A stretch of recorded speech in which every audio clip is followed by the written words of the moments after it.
अंग्रेजी पढ़ने का स्टेप बाय स्टेप तरीका आज की इस वीडियो में हम जानने वाले हैं। तो देखो ये रहा हमारा आर्टिकल। तो इसी की मदद से आज की इस वीडियो में हम बिल्कुल अच्छे तरीके से जानेंगे कि आखिर सही तरीका क्या है इंग्लिश पढ़ने का इन स्मॉल। अब देखिए मान लेते इसको हमें नहीं पता कि इसे हमें कैसे पढ़ना है, इस वाले वर्ड को नहीं पता कि इसे हम कैसे पढ़ सकते, चलिए जान लेते हैं। ठीक है, ऐसे हमें अच्छे तरीके से पढ़ना होगा स्टेप बाय स्टेप। देखिए सबसे पहले वी, तो वी को क्या पढ़ते हैं, सिंपल सी बात है, वी को पढ़ते हैं वह, सबको पता है। उसके बाद आई, तो आई को क्या पढ़ते हैं, तो आई को ज़्यादातर हम ई की मात्रा पढ़ते हैं, तो ई की मात्रा यहाँ पे मैं लिख दूंगा, हो गया वी। वी अब यहाँ पे देखिए यहाँ पे कंफ्यूजन रहती है क्योंकि यहाँ पे दो एल है। अगर आप ध्यान से देखें तो यहाँ पे वी आई के बाद दो एल है। अब दो एल हो तब हम क्या पढ़ सकते हैं इसे, तो बहुत सारे लोग गलत पढ़ते हैं वहाँ पे। ये दोनों एल का ऐसे साउंड निकालते हैं कि जैसे आधा ल हो गया और ये पूरा ल, ऐसे करके निकालते हैं। जैसे कि एप्पल हमारा वर्ड हो जाते हैं, एप्पल वर्ड में क्या हो जाता है कि पी को आधा प और एक पूरा प लिखते हैं एप्पल, पर एप्पल होता है सिर्फ एप्पल। यहाँ पे आधा पी पूरा पी नहीं होता, सिर्फ एक पी की साउंड आ तो दूसरा वाला पी साइलेंट रहता है। वैसे हो जाता है यहाँ पे भी हमारा दो एल है लेकिन एक एल की साउंड आएगी, दूसरा वाला एल हमारा साइलेंट रहेगा। तो ऐसे यहाँ पर भी होगा। तो मान लेते हैं कि यहाँ पे कोई से भी एल की साउंड आ रही है, दूसरा वाला एल हमारा साइलेंट है, फिर उसके बाद हमारा हो जाता है ए। तो ए को ज़्यादातर एक ही मात्रा पढ़ते हैं। ठीक है, तो यहाँ पे हमारा क्या बना, वी ले, वी ले, इतना हमारा बन गया। इसमें कोई भी दिक्कत आई नहीं। अब देखिए उसके बाद हमारा आ जाता है जी। तो देखिए जी को पढ़ना थोड़ा सा डिफिकल्ट होता है क्योंकि इसे दो प्रकार से पढ़ते हैं। ठीक है, जी को कई बार ज पढ़ा जाता है और इसे कई बार ग पढ़ा जाता है। अब हमें एक परेशानी ये आती है कि इसे हम कब ज पढ़े कब ग पढ़े। तो पहले जान लेते हैं कब कब इसे हम ज पढ़ते हैं। तो देखिए जब भी आपको जी के बाद दिख जाए ई, आई और वाई, जब भी जी के बाद आपको ये तीनों में से कोई भी दिख जाए, जी के बाद ये हमारा जी, उसके बाद ई दिख गया, आई दिख गया, कुछ भी दिख गया, जी के बाद इन तीनों में से कुछ भी दिख गया तो हम जी को पढ़ेंगे ज। और अगर इन तीनों में से कुछ भी ना दिखा, जी के बाद कुछ और दिख गया, मान लीजिए ए दिख गया, ओ दिख गया, तो यहाँ पे हम जी को पढ़ेंगे ग। तो देखिए सिंपल सा लॉजिक था, सिंपल सा आंसर ऐसे आपको कर सकते हैं। तो यहाँ पे हम क्या लिख देंगे, वी ले, वी ले हमारा हो गया था और जी का हमारा क्या बना ज। ज क्यों बना, क्योंकि देखिए जी के बाद क्या है, ई है, और मैंने आपको बताया कि जब भी जी के बाद ई हो, आई हो और वाई हो, तीन लेटर्स हो तब हम जी को पढ़ेंगे ज। इसीलिए हो गया हमारा विलेज, विलेज, विलेज। अब यहाँ पे कई लोग सोचेंगे कि यहाँ पे ई का तो हमने साउंड देखा ही नहीं, यहाँ पे ई भी तो है, इस वर्ड में ई भी तो है। तो देखिए किसी भी वर्ड के लास्ट में आपको ई दिख जाए, कोई भी वर्ड उसके लास्ट में अगर आपको ई दिख गया तो यहाँ पे हमारा जो ई होता है इसका साउंड नहीं आता किसी भी वर्ड के लास्ट में। हाँ कुछ एक्सेप्शन होते हैं, जैसे हमारा विले हो जाता है, फिनाले हो जाती है, ये कुछ वर्ड होते हैं जो कि बहुत ज़्यादा कम होते हैं, वहाँ पे हमारा जो लास्ट में ई है उसका भी साउंड आता है। तो चलिए आगे बढ़ लेते हैं और भी बहुत सारे वर्ड्स पढ़ लेते। पूरा पैराग्राफ हमें पढ़ना है और इसी की मदद से हमें सीखना है। तो देखिए अगला हमारा हो जाता है ये वाला वर्ड। अब देखिए ये बहुत ज़्यादा कंफ्यूजिंग करेगा आपको, तो चलिए इसे भी हम थोड़ा स्टेप बाय स्टेप पढ़ लेते हैं। तो एन को तो पढ़ेंगे न, ठीक है। उसके बाद ई, तो ई को ज़्यादातर एक ही मात्रा पढ़ते हैं, एक ही मात्रा हमने लगा दी। उसके बाद एस, तो एस को पढ़ेंगे स, हो गया हमारा नेस, नेस। अभी देखिए यहाँ पे टी को बहुत सारे लोग ट पढ़ लेंगे लेकिन यहाँ पे टी हमारा साइलेंट है, यहाँ पे हम टी को नहीं पढ़ेंगे। तो हमारा क्या बन जाएगा, और टी को यहाँ पे तो हम पढ़ेंगे है नहीं, टी को पढ़ेंगे नहीं, सीधे एल को पढ़ेंगे, एल को पढ़ेंगे ल। और यहाँ पे ये देखिए साइलेंट का कॉन्सेप्ट है, यानी आपको पता होना चाहिए कौन सा लेटर कहाँ कहाँ पे साइलेंट होता है। तो यहाँ पे टी हमारा साइलेंट है, तो उसके लिए आपको डिस्क्रिप्शन में वीडियो का लिंक मिल जाएगा, उस वीडियो को देखिए, उसमें सारे के सारे साइलेंट लेटर्स की बात की जा चुकी है। तो उस वीडियो में आपको पता चल जाएगा कहाँ पे टी साइलेंट होता है, कहाँ पे एल साइलेंट होता है। तो ये सब आपको पता होना चाहिए, अगर आपको इंग्लिश पढ़ना है तो ये सब तो आपको पता होना ही चाहिए।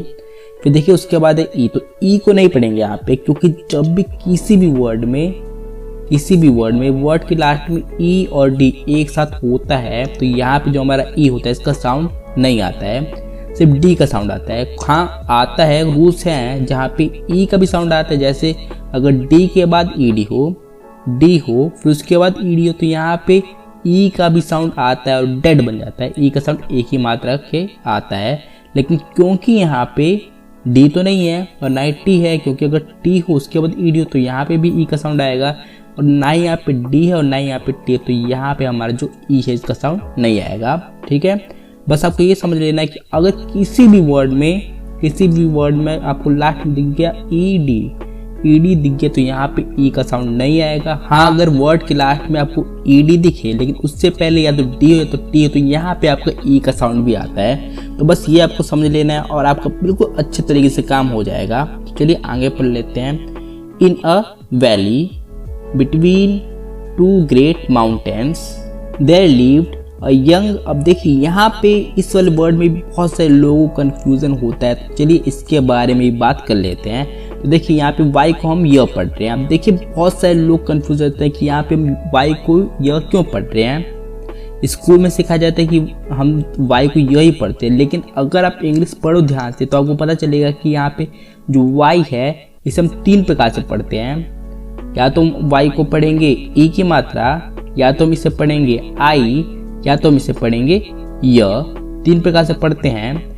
अब देखिए कहाँ पे हम पढ़े, तो यहाँ पे क्योंकि इस वाले वर्ड में जो वाई है इसे हम य पढ़ रहे हैं। क्यों पढ़ रहे, क्योंकि ये शुरुआत में है। तो बस आप ये मान लीजिए कि जब भी किसी भी वर्ड के शुरुआत में आपको वाई दिख जाए तो वाई को हम पढ़ेंगे य। और ये यहाँ पे भी बिल्कुल वही हो रहा है।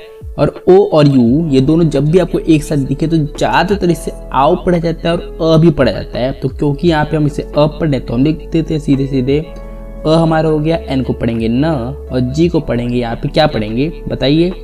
अगर जी के बाद होता हमारा आई या फिर ई या फिर वाई तो यहाँ पे हम जी को पढ़ते ज, लेकिन क्योंकि यहाँ पे तीनों में से कुछ भी नहीं है तो यहाँ पे हम इसे पढ़ेंगे ग। यंग तो देखिए कितनी आसानी से हमने पढ़ लिया। तो ऐसे करके आपको भी पढ़ना होगा अगर आपको इंग्लिश सीखना है तो। Young girl named Mia was known throughout the village for her bright smile and her. देखिए ये कितना बड़ा वर्ड है, ये देखिए कितना बड़ा वर्ड है। चलिए इसे पढ़ के देख लेते हैं कि कैसे हम इसे पढ़ सकते हैं, ठीक है। तो देखिए सबसे पहले है हमारा, सबसे पहले यहाँ पे हो जाता है ए। तो ए को क्या पढ़ेंगे, देखिए जब भी आपको ए दिख जाए तो शुरुआत में जब भी आपको ए दिख जाए तो इसे 2 प्रकार से पढ़ते हैं। या तो हम ए को पढ़ेंगे अ, या तो इसे पढ़ेंगे ए की मात्रा, ठीक है। या तो अ या तो ए, और ज़्यादातर हम इसे अ पढ़ते हैं, ठीक है। तो यहाँ पर भी 90 मतलब 50-50 चांस होता है वैसे ज़्यादातर। इसे हम अ भी 50% पढ़ सकते हैं और 50% वर्ड्स में या तो इसे अ पढ़ते हैं या तो हम इसे ए पढ़ते हैं। और ज़्यादातर इस पे ए ही पढ़ते हैं, मतलब अ ही पढ़ते हैं। और यहाँ बिल्कुल वही हो रहा है, यहाँ पे हम इसे अ पढ़ेंगे तो अ लिख देते हैं यहाँ पे हम सीधे। उसके बाद क्या है हमारा डी। तो डी को तो ड पढ़ते हैं, ड हमने लिख दिया। उसके बाद वी, तो वी को वो पढ़ते हैं, ये भी हमें पता है। ई को क्या पढ़ते हैं कमेंट बॉक्स में बताइए। तो ई को पढ़ते हैं ए की मात्रा, हमने ये भी लिख दिया। उसके बाद एन, तो एन को क्या पढ़ते हैं, एन को पढ़ते हैं ना एड वेन, इतना हमारा हो गया। उसके बाद टी, तो टी को ट पढ़ते हैं, गलत। टी को ट पढ़ते हैं, हाँ मैं मान रहा हूँ टी को ट पढ़ते हैं, लेकिन टी को हम च भी पढ़ते हैं। तो देखिए यहाँ पे क्या हो रहा है, यहाँ पे बिल्कुल वही हो रहा है। टी के बाद क्या है, टी के बाद है यू, टी के बाद यू आर है, तो इसीलिए यहाँ पे हम टी को पढ़ेंगे च, ठीक है। जब भी आपको टी के बाद यू आर दिख जाए तो यहाँ पे हम टी को पढ़ेंगे च। तो यहाँ पे हम इसे च पढ़ेंगे तो च हम लिख देते हैं। तो क्या बना हमारा एडवेंचर। और यहाँ पे देखिए फिर से हमारा ओ और एस है। तो देखिए जब भी आपको ओ और यू के बाद एस हो जाए, ओ और यू के बाद एस दिख जाए वर्ड के लास्ट में, तो यहाँ पे हम ओ और यू को अ पढ़ते हैं। क्या पढ़ते हैं अ। तो यहाँ पे सीधे हम लिख देते हैं अ, यहाँ पे हमने अ लिख दिया। उसके बाद क्या एस है, तो एस को स पढ़ते हैं, सर पता ही आपको पता ही होगा। तो इसे हमने लिख दिया। अब इसे हम जोड़ देते हैं इसमें। तो चलिए जोड़ देते हैं और देखते हैं बनता क्या है। तो देखिए क्या बना हमारा क्या बना एडवेंचरस। देखिए क्या इसमें थोड़ा सा भी एफर्ट लगा, हमने आसानी से तो पढ़ लिया और आप भी पढ़ सकते हैं। इतने बड़े वर्ड को हमने इतनी आसानी से पढ़ लिया, ठीक है। तो ऐसे आप भी कर सकते हैं। Adventurous spirit, she love nothing more than exploring the world around her and she spend her days wandering the fields and woods climbing. अब देखिए यहाँ पे वो कन्फ्यूज़न हो सकती है क्योंकि बहुत सारे लोग कन्फ्यूज़न होती है। तो चलिए इसे भी हम पढ़ लेते हैं और आपको बहुत सारे कॉन्सेप्ट देखने को मिलेंगे यहाँ पे। तो देखिए यहाँ पे सबसे पहले हमारा होता है सी। तो सी ही में एक कॉन्सेप्ट है कि सी को 2 प्रकार से पढ़ते हैं। कन्फ्यूज़न तो यही हो जाती है कि सी को 2 प्रकार से पढ़ते हैं, या तो हम सी को पढ़ते हैं स, या तो इसे हम पढ़ते हैं क। अब कहाँ पे हम इसे स पढ़ें, कहाँ पर हम इसे क पढ़ ले, पहले तो यही जान लेते। देखिए सबसे पहले बात कर लेते कहाँ पर हम इसे स पढ़ें। तो जब भी सी के बाद आपको दिख जाए ई आई वाई, अगर इन तीनों में से कुछ भी दिख गया सी के बाद तो यहाँ पे आप सी को पढ़ोगे स, और अगर इन तीनों में से कुछ भी ना दिखा तो यहाँ पे हम सी को पढ़ोगे क। ठीक है, मान लेते सी के बाद ए दिख गया, ओ दिख गया, या फिर कुछ भी और दिख गया तो यहाँ पे हम सी को पढ़ेंगे क। और यहाँ पे मैं आपको एक और बात बता दूं कि जब भी सी के बाद आपको एच दिख गया तो यहाँ पे ना हम इसे क पढ़ते हैं, ना हम इसे स पढ़ेंगे, यहाँ पे हम सी को पढ़ेंगे च। ठीक है, जब भी सी के बाद आपको एच दिख गया सी के बाद तो यहाँ पे हम इसे च पढ़ते हैं। तो ये सब आपको याद कर लेना है, तभी आप अच्छे तरीके से इंग्लिश पढ़ना सीख पाएंगे। देखिए हमने कर लिया, सी को तो क पढ़ेंगे, इसमें क्यों क पढ़ेंगे, क्योंकि सी के बाद ना आई है, ना ई है, ना वाई है। अगर सी के बाद आई ई वाई होता तो यहाँ पे हम सी को पढ़ेंगे स, लेकिन क्योंकि यहाँ पे नहीं है तो यहाँ पे हम इसे पढ़ेंगे क, तो हमने लिख दिया। उसके बाद एल तो एल को पढ़ेंगे ल, उसके बाद आई तो आई को क्या पढ़ेंगे, आई को यहाँ पे हम पढ़ते हैं आई। वैसे मैंने आपको एक रूल में बताया था कि जब भी आई के बाद एक कॉन्स्टेंट हो फिर उसके बाद वोवल ई हो, केवल तभी हम आई को पढ़ते हैं आई। लेकिन यहाँ पे ये भी हो जाता है क्योंकि इंग्लिश में एक्सेप्शन भी आपको बहुत ज़्यादा मिलने वाले हैं, बहुत ज़्यादा मिलेंगे, तो ये भी आपको याद कर लेना है। जैसे कि कहीं पे कुछ रूल काम कर रहा है, कहीं पे रूल काम नहीं कर रहा है, तो आपको थोड़ा बहुत कष्ट तो होगा ही, क्योंकि इंग्लिश में एक्सेप्शन होते हैं, क्योंकि इंग्लिश हिंदी से नहीं बना कि बिल्कुल सेम टू सेम होगा, तो ये सब तो होता ही है। तो यहाँ पे हम आई को पढ़ते आई, तो हम लिख देंगे आई यहाँ पे। ठीक है, तो क लाई, क लाई, क लाई। उसके बाद क्या है एम, तो एम को पढ़ेंगे म, क्लाइम, क्लाइम। अब यहाँ पे देखिए, यहाँ पे हमारा जो बी है ये साइलेंट है। बी हमारा साइलेंट क्यों है, तो इसका मैं आपको रूल बता दूं कि जब भी एम के बाद आपको बी दिख जाए तो यहाँ पे हमारा बी साइलेंट होता है। बहुत सारे वर्ड आपको देखने को मिल जाएंगे, जब भी एम के बाद आपको दिख जाए बी तो बी हमारा साइलेंट रहेगा। यहाँ पे एम की साउंड आएगी लेकिन बी हमारा साइलेंट रहेगा यहाँ पे, इसलिए हम यहाँ पे बी की साउंड नहीं निकालेंगे। तो हमारा क्या बना उसके बाद हमारा बचा इंग, आई एन जी। जब भी आपको आई एन जी किसी भी वर्ड में दिख जाए तो इसे हम इंग पढ़ते हैं। ठीक है, इससे हमें कुछ नहीं, इसे हम पढ़ लेना है इंग, बिना देखे आपको इंग पढ़ लेना है। तो इंग हम जोड़ देंगे सीधे सीधे इसमें, तो क्या बना हमारा, सीधे सीधे जोड़ देते हैं।